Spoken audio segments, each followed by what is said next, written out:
जय हिंद दोस्तों, स्वागत है आप सभी का आपके अपने YouTube चैनल जैकपुर पे। तो आज के इस वीडियो में हम लोग क्लास 9 का जो आप लोगों का अर्धवार्षिक परीक्षा होने जा रहा है 1 तारीख को, उसके लिए सोशल साइंस का सेट 6 लेकर आए हैं। इसके पहले भी 5 सेट चैनल पे अपलोड है। यदि आप लोगों ने नहीं देखा है तो प्लीज़ प्लेलिस्ट पे जाकर देख लीजिएगा।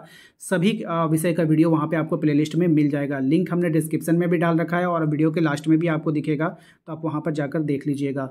चलिए शुरू करते हैं। चैनल पर पहली बार आए होंगे तो जरूर से सब्सक्राइब कर लीजिएगा, घंटी वाले आइकन को दबा लीजिएगा ताकि आने वाली हर एक वीडियो का नोटिफिकेशन आपको मिले। हम आपको बता देना चाहते हैं वीडियो स्टार्ट करने से पहले कि जो इंपॉर्टेंट सवाल होगा मैं उसी को डिस्कस करूंगा, जो इंपॉर्टेंट नहीं होगा उस सवाल को हम छोड़ दूंगा। ठीक है, तो आप लोग ज़्यादा परेशान मत होना।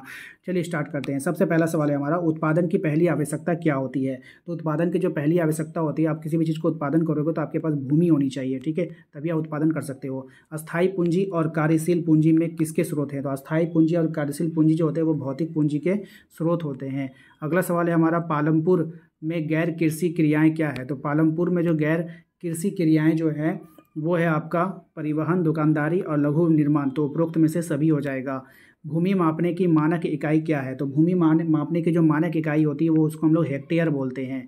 अगला सवाल है हमारा कि भूमि क्या है। ठीक है, क्वेश्चन नंबर 5 में कह रहा है आपसे कि भूमि क्या है। तो भूमि जो है आपका प्राकृतिक संसाधन है ना, वो नेचुरल चीज़ है भूमि, हम लोगों ने तो नहीं बनाया। भारत में हरित क्रांति का उदय कब हुआ था। तो भारत में जो हरित क्रांति हुआ था वो 1960 में हुआ था, याद रखिएगा।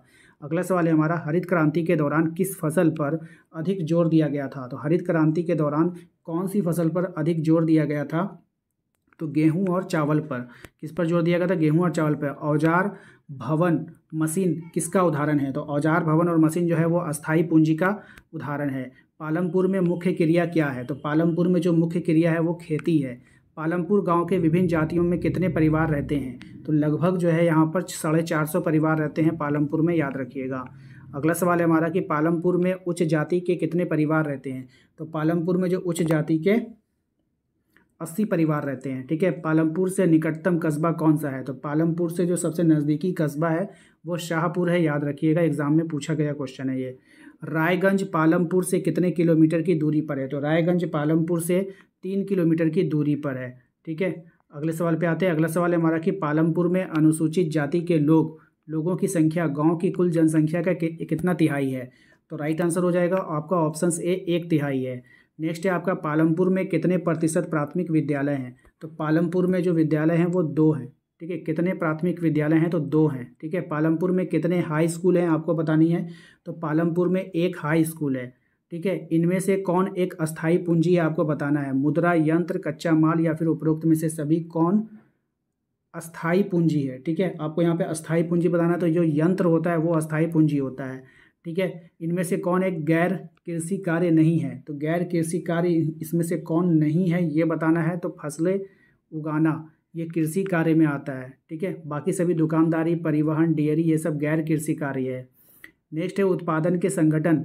उत्पादन कह रहा है उत्पादन के संगठन की दूसरी आवश्यकता क्या है। तो इसका जो हो जाएगा आपका श्रम यानी कि मेहनत। ठीक है, छोटे किसान किसे कहते हैं। छोटे किसान किसे कहते हैं, बहुत ही अच्छा सवाल है कि छोटे जो अपने परिवार के साथ अपने खेतों में स्वयं काम करते हैं वो छोटे किसान कहलाते हैं। ऑप्शन सी इसका राइट आंसर होगा। पालमपुर का मुख्य व्यवसाय क्या है, बहुत ही अच्छा सवाल है, एग्जाम में आता है।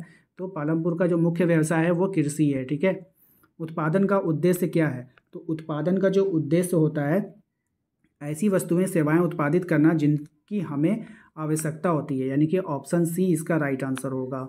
चलिए अगले सवाल पे आते हैं। अगला सवाल है हमारा कि पालमपुर में कितना प्रतिशत लोग कृषि का काम करते हैं। तो पालमपुर में 75% लोग जो है वो कृषि का कार्य करते हैं। नेक्स्ट सवाल है हमारा कि पालमपुर गांव में बरसात के मौसम में लोग क्या उगाते हैं। तो पालमपुर गांव में बरसात के मौसम में जो लोग उगाते हैं वो ज्वार और बाजरा उगाते हैं। नेक्स्ट है आपका, आधुनिक कृषि विधि में कौन से बीजों का इस्तेमाल किया जाता है। तो आधुनिक कृषि में जो बीजों का इस्तेमाल होता है वो होता है आपका HYV बीजों का प्रयोग किया जाता है। नेक्स्ट है आपका कि एक साल में किसी भूमि पर एक से ज़्यादा फसल उगाने की विधि को क्या कहते हैं।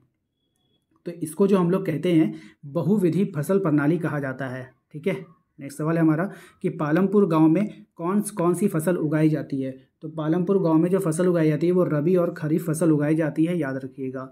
कृषि के आधुनिक तरीकों का सबसे पहले प्रयोग भारत के किन 2 राज्यों में किया गया था। तो इसका जो प्रयोग किया गया था ये पंजाब और हरियाणा में किया गया था।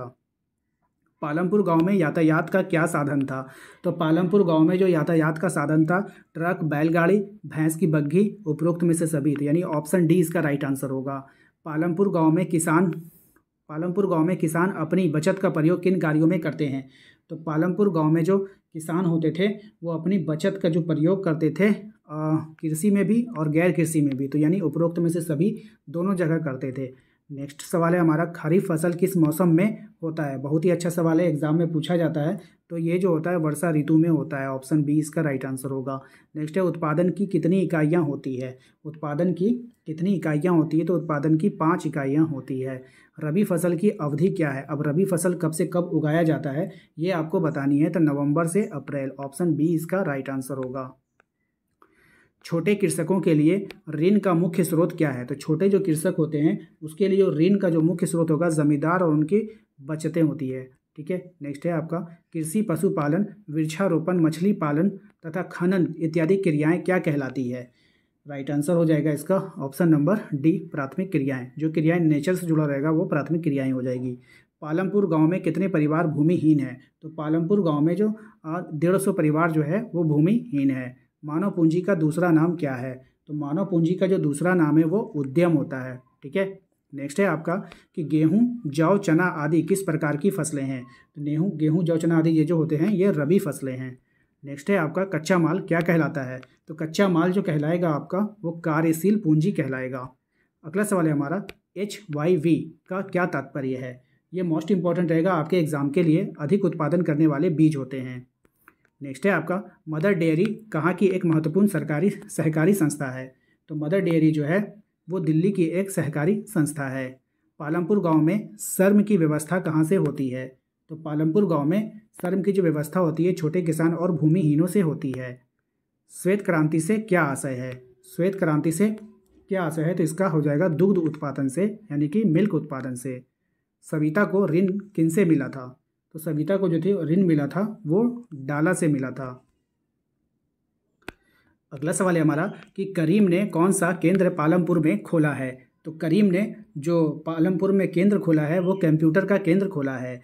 कितने प्रतिशत लोग गैर कृषि कार्य में लगे हुए हैं? तो कितने प्रतिशत लोग जो है गैर कृषि कार्य में लगे हैं? तो 25% लोग जो है वो गैर कृषि कार्य में लगे हुए हैं। पालमपुर के छोटे किसान खेतों के लिए आवश्यक पूंजी कहाँ से लाते हैं?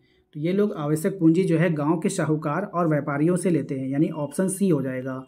नेक्स्ट है आपका, पालमपुर गांव में किसान एक वर्ष में कितनी फसलें पैदा करते हैं? तो पालमपुर गांव में किसान एक वर्ष में 3 फसलें पैदा करते हैं। पालमपुर गांव में इनमें से क्या नहीं था?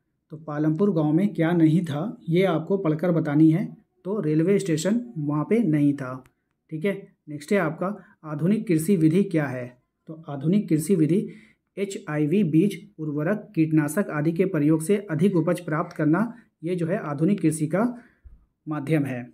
आशा करते हैं आप लोगों को आज का ये वीडियो पसंद आया होगा। हमारी वीडियोस को सपोर्ट किया था अमित ने, अर्जुन ने सिंहभूम से, दृष्टि महतो ने जमशेदपुर से, बबीता कुमारी जामताड़ा से, बुधराम खुरसवा से, बिट्टू कुमार झुमरी तलैया से, पायल मानसी गढ़वा से, अंजलि डाल्टनगंज से, आनंद राज माहिरा परवीन धनबाद से, प्रिंस राज दुमका से, पायल प्रतापगढ़ से, संतोष कुमार। मिलते हैं हम लोग अपने अगले वीडियो में। यदि आप भी हमें सपोर्ट करना चाहते हैं तो आप वीडियो को लाइक कर सकते हो। लाइक करके अपना नाम और अपने शहर का नाम कमेंट बॉक्स में ज़रूर लिखें।